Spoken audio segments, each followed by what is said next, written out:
Hi, I'm Eric, and today we're talking about greenhouses.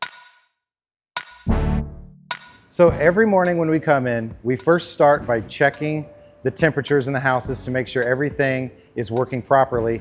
But then we all go through, we take our hose in our hand and we check every single pot on every bench, maybe once or twice a day. It really depends on the weather. If it's a sunny, warm day, we're watering twice a day. If it's a cool, cloudy day, it might be once, it may be not at all. But we always check morning and afternoon to make sure everything is working properly, because if a house breaks and it overheats, we lose everything in that house. And if it wilts, we can't use a crunchy plant. Should we take a break? Yeah, no one wants a crunchy plant.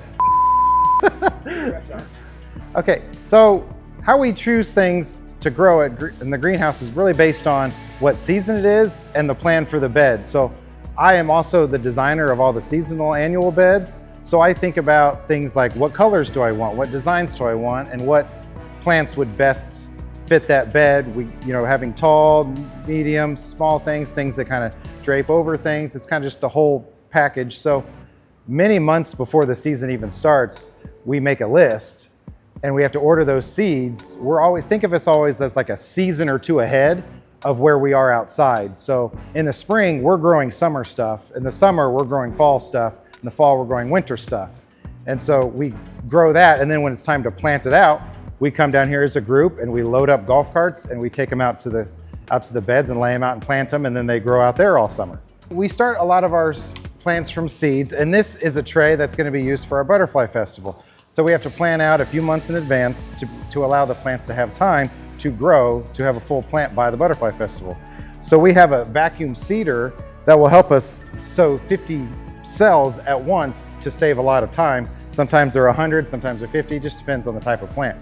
But then after a month or so, hopefully you have a complete root ball plug to where then we can take this and move it up to its next pot size, which might be something like into this.